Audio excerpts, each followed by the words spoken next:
YouTube friends.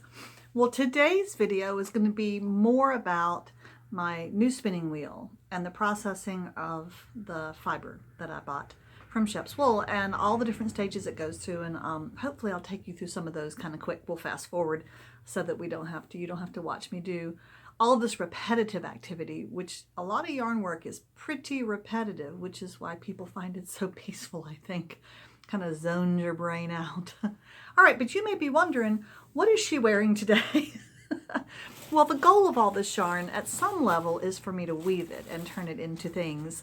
And so today I thought I would share some of the things that have been in my farmer's market bags since last winter that I didn't sell last winter, and I'll pull them back out this winter and see if people are interested in them now.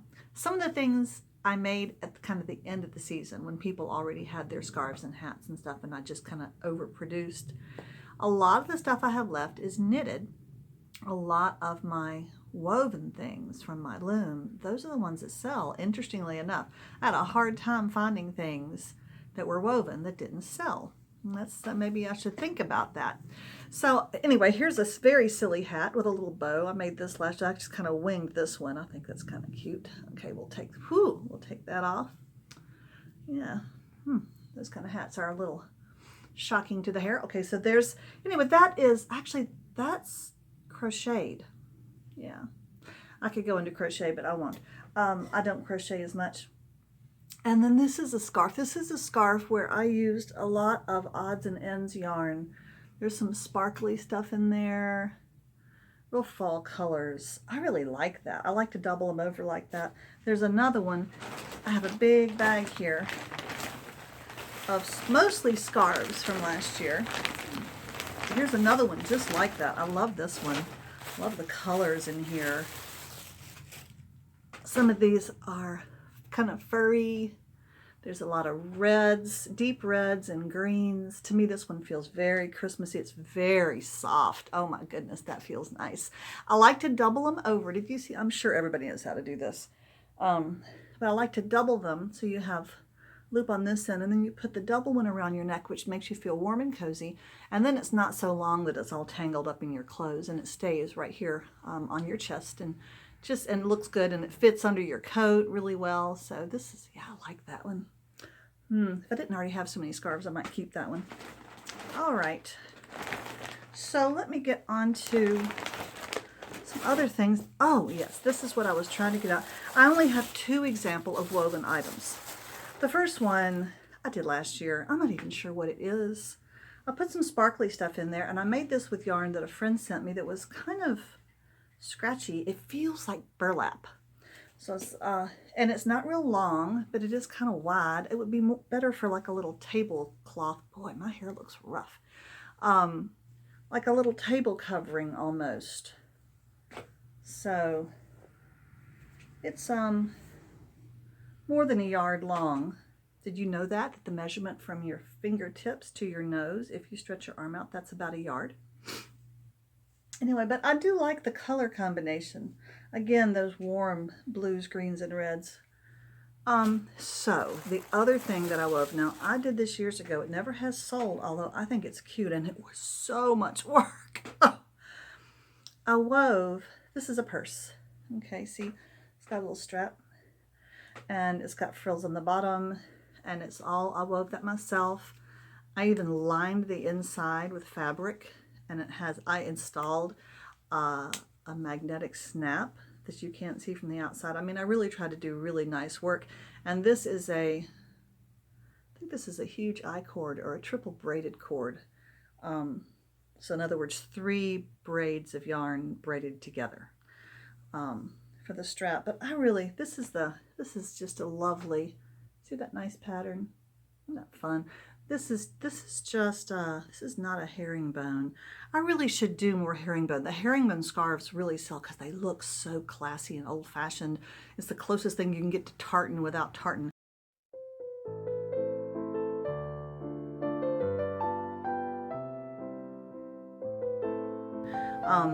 And I need to make just a bunch more of those because the herringbone pattern, once you get your loom set up, is not hard to do at all. I also make these smittens, I call them. They're not exactly mittens because they don't have ends. So this one's really kind of short. Has a little thumb hole, covers your hand, doesn't cover your fingers. This one's is really short. I've made them that come all the way up here that really give you more warmth. And I do all kinds of different styles. This one I think was kind of cool. I have rather large hands here from playing the piano for so many years. So this one has a braid up the palm, I think up the palm of the hand, and it's got a cabling there. I got into a little bit of cabling for a while.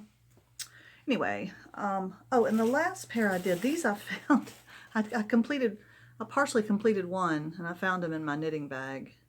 This is actually crochet. This is a tight, I wanted it's very snug. I wanted a smitten that was really a wrist warmer. It goes way up on the wrist. Okay, my wrist is here, so it goes way up. It'll go way up under your coat, goes up to your knuckles almost, gives good thumb coverage, and it's a very tight crochet. Anyway, so if you have really big hands, that might not fit. So those are just some of the things I'll be taking to the market soon. I thought, let me pick up the camera and I'll also show you my loom. There's the weave so far, using some of my wool that I've already turned into yarn. So let's move on to our video for today, which focuses on my spinning wheel and on my Niddy Noddy and the yarn I've been making. After that, the next video will be about my loom and weaving, and then after that, we'll get on to some more fun fall videos. Thanks for coming.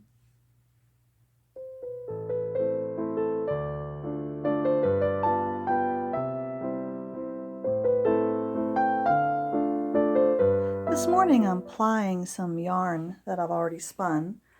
If you look down here at the bottom, you can see I have one bobbin here, one bobbin here. This is the Shep's wool roving I've got. It's 4 different colors that I spun on each one of these, but they're pretty much the same.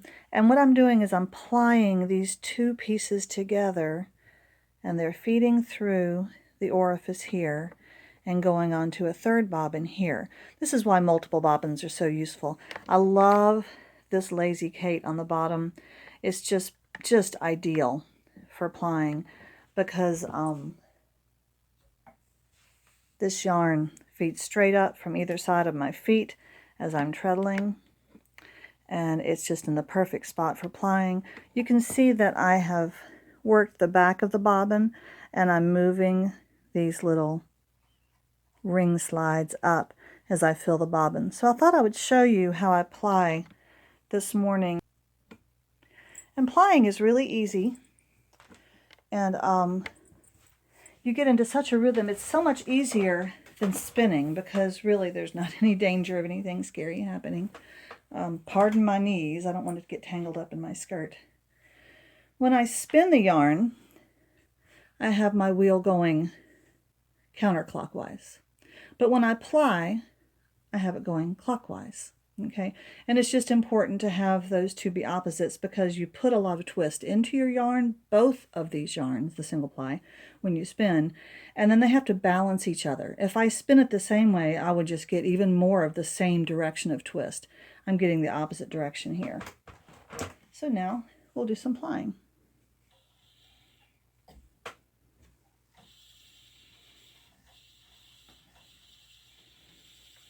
And I pull it back, and I like to think that it kind of looks like a twisty donut, and then I put it through quickly. I look at it as I pull it back. It takes about 4 seconds to pull that back. 1, 2, 3, 4, poof.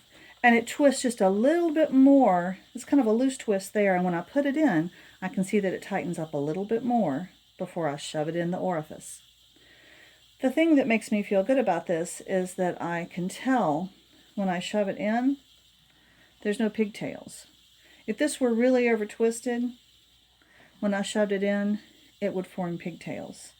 And the last yarn that I plied was really what they call well balanced. I think I showed you that in another little video clip of how it hung down before it was ever steamed or processed, just right after the plying, it hung down so well. So that's a good sign.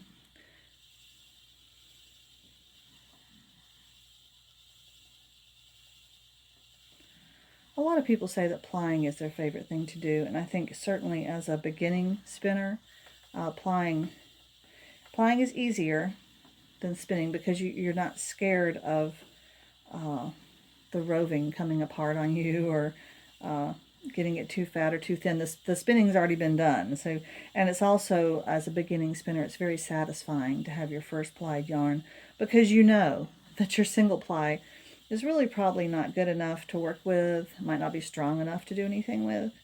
But when you ply it with two, then it's stronger. And as I go through some of this, I can see some of this is some that I spun, a week or so ago. And I can tell it's not as consistent as some of the stuff I've spun more recently. There's a big wad right there. The hot pink yarn that's in here is not a merino. And so I think it is a shorter hair, a shorter staple than the other. I can tell it is actually when I spin it. You can tell what the blue merino is very long and the white is pretty nice and long, but the hot pink is not. And so it makes it difficult. It clumps up more, and so you'll get big clumps of that hot pink. I have to work really carefully when I spin to make sure that it comes apart. There's a nice long string of it, and that's coming from the bobbin that's on my near my left foot, and that's the most recent bobbin that actually I just spun, I think this morning. Finished spinning it this morning. This is very fun. And boy, I may be in trouble. I don't know if I'll be able to get all of this onto one spool. But if I need to cut it, take it off of that spool, put it on my Lazy Kate, and then start again on this empty spool, then I can do that. I'm going to be weaving with this yarn on a table loom, and so if there's ends, you can just work those right into the weave. That's not a difficulty.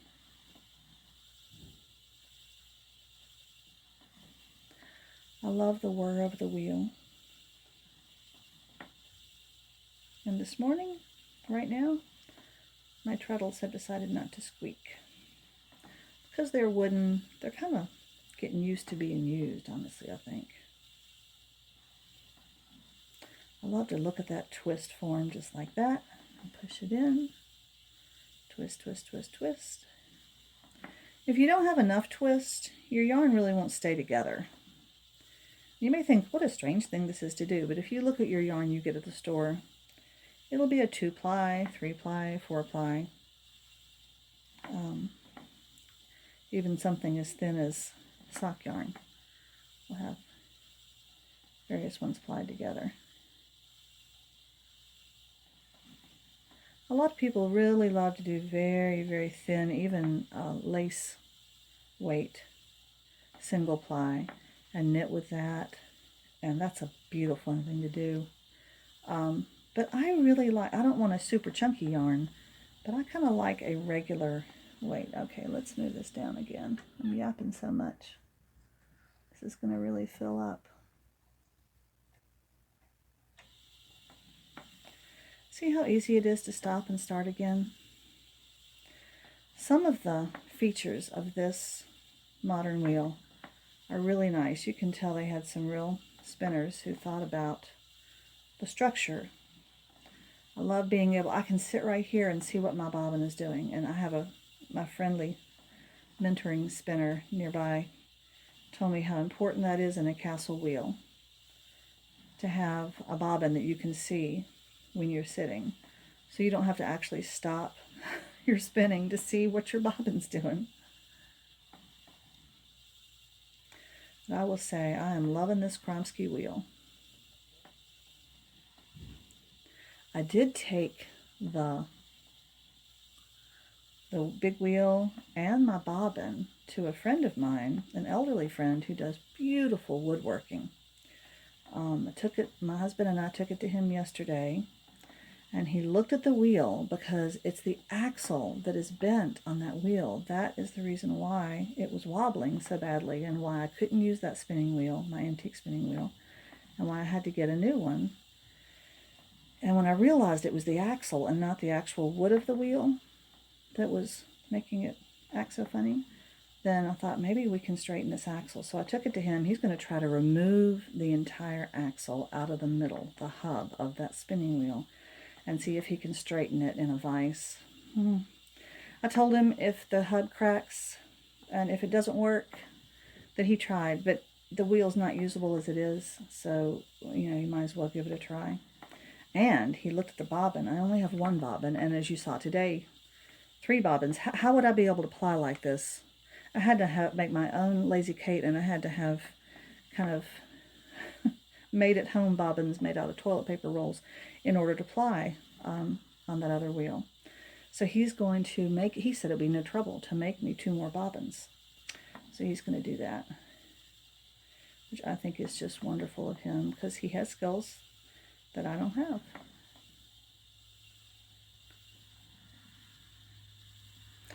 All right, we're only about half. Oh gosh, look, see, I get talking and look what I did. Look how full that is. Can you see that? That big hump of yarn right there. It's almost ready to brush against there. I'm sure if it did, I would have heard it and I would have stopped.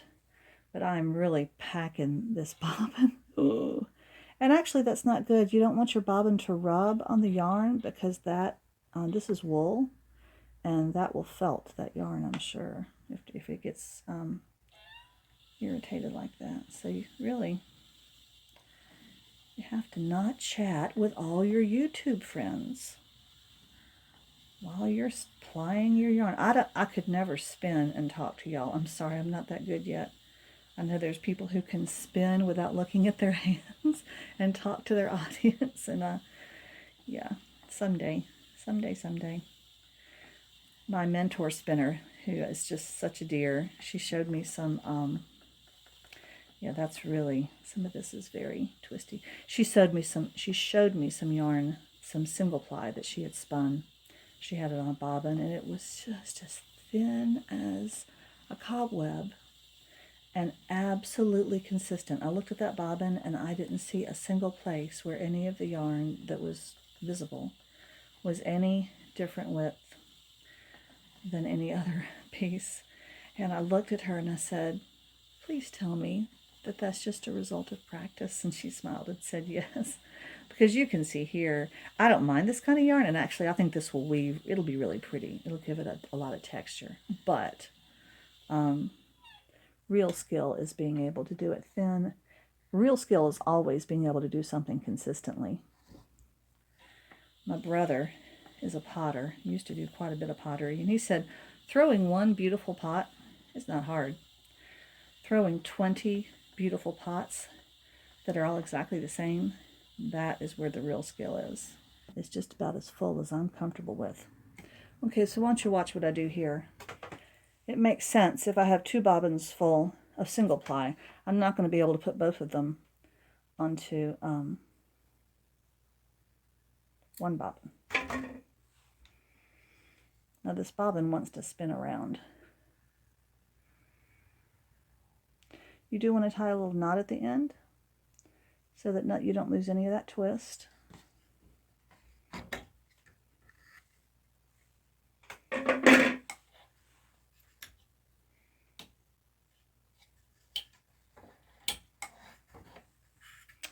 So there's one bobbin, and I'll put that onto my Lazy Kate later.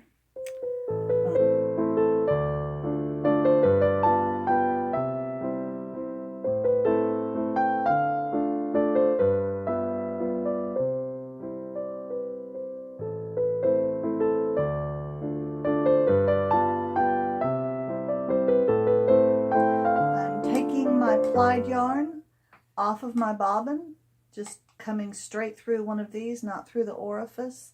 I don't even have my Scotch tension attached. I'm just using this as a place that I can easily pull the plied yarn off, and I'm putting it onto my Niddy Noddy. This is the first step, getting your plied yarn off of your bobbin and onto something you can really work with it. Once I get this done, then I'll take it off the Niddy Noddy and look at how balanced it is, and then I'll steam it and bang it against the door jamb and dry it, and it'll be ready to weave. I'm getting more of this brown than I ever thought I would. I'm amazed at how far this roving goes. It makes a lot of yarn. And what I like about weaving is that it doesn't use as much yarn, really. You'd think it would, but it doesn't. All right, thanks so much.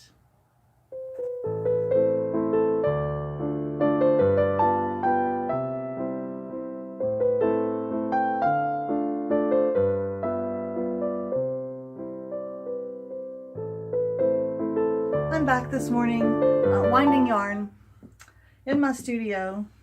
I wish you could see what the camera is sitting on top of. It's a stack of books and a big bowl and some paint boxes. So if you go crashing down, you'll know why.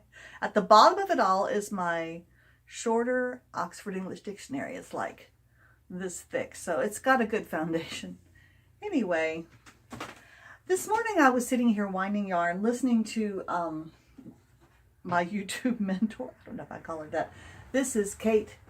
Can you see her? This is Kate Jackson. She lives in England, almost in Scotland. I think she can see Scotland from her back porch, which is an enviable position. You see, I've got my my incense going. I'm sorry, I try to say a word and then I know what word I want, but it's just not there. And then I have to wait for it, and then you have to wait for it. But Kate has 1 million followers, and she's a very popular and also a very good YouTube person, video person. Kate can sit on her couch with her cute little window behind her and talk about, she doesn't talk about nothing. She talks about fun things that everybody wants to hear. I think it's her voice and her face are just, you know, she's an older woman. She's not particularly glamorous or beautiful at all, but she's pleasant to talk with. I don't know. There's just something about her, and everybody knows it. Lately, I've been watching her last year's 2019 Advent postings, and she committed. She does 1 video a week, and she committed to posting a video a day during Advent for the whole month. Oh, I think it really got to her, but she stuck with it, and I've watched, I don't know, maybe 5 or 6 of them, but I'm going to go back and watch all of them because they really are delightful, and I love Christmas, and over recent years I've grown to love Advent because it just makes Christmas longer, and so I'm going to go back and watch all that. She does all kinds of crafty stuff. She also spins and makes yarn, but she does lots of quilting and paper crafting. And she makes little books, and she does photography, and she has a goose. Yes, a goose. And some chickens and a garden and all that kind of stuff. And a new grandbaby, which is very fun. So if you would like to have a new YouTuber to watch, especially one you can kind of leave running in the background, Kate Jackson, but the name of her channel is The Last Homely House, okay? Which is a reference to Tolkien's Hobbit, the Shire, and all that business. Actually, the last homely house is Elrond's house. It's kind of a sad thing to say that if you're heading east from the Shire and going on an adventure, when you get to Rivendell, that's really the last friendly place you get. I've been listening to, this is my napping listening lately. I take a nap every day now. My husband has had that influence on me, or I try to take a nap. Oh, you see my ball? I'm leaving the tail, so this will be a center feed or center draw ball where it comes out, and this is the one you want to start with. That way your ball isn't constantly flipping and rolling around on the floor on you. Anyway, back to The Hobbit.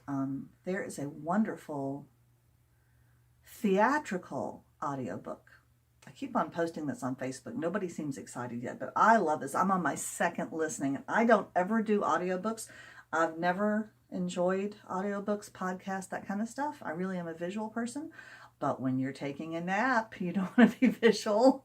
So I need somebody with a really good voice to go to sleep to. I used to use Escape to the Country episodes, and I had favorite presenters. Alistair Appleton was one, and Jules Hudson is another, and Nikki, I forget Nikki's last name, she's pretty good, and Johnny Irwin's not bad. If they have livelier voices, it's hard to go to sleep, but Alistair has that lovely British accent. Anyway, so I've been listening to The Hobbit. I'm on my second way through right now. Where are we right now? They're in Mirkwood. Yeah, they got past Beorn, that was a homely house in ways.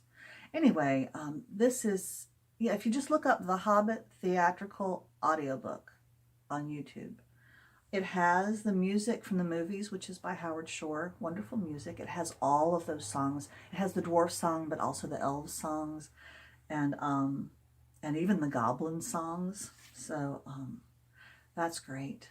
And what else does it have? It has pictures also from the movie.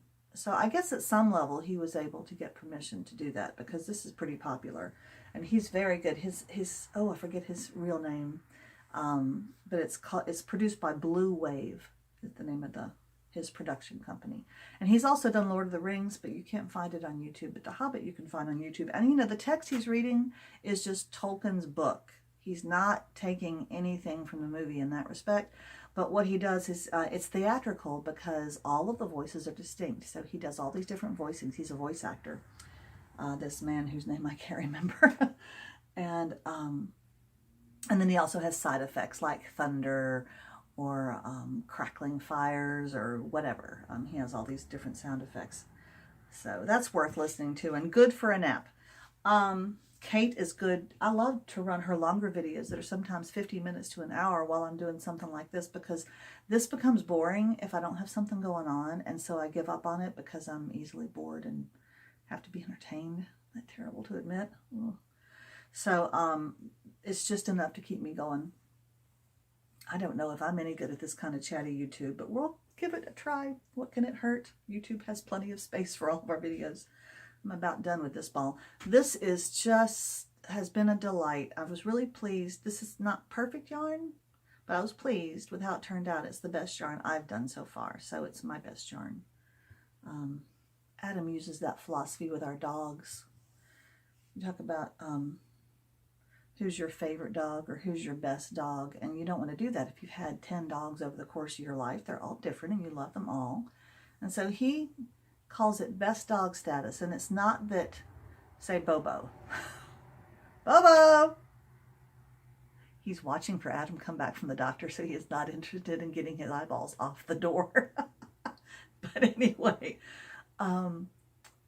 so Bobo is best dog, and that doesn't mean he's best compared to others. It means that he is the best that he can be, given all the limitations of his Pomeranian temperament. Boy, that's really smoky, isn't it? Looks like I've got what's that thing called, a hookah or something? I don't. Oh, see, I got blood drawn this morning. We're becoming old people. I have 3, count them, 3 doctor visits next week, and I think I had 3 last week or something, and Adam's got innumerable doctor visits.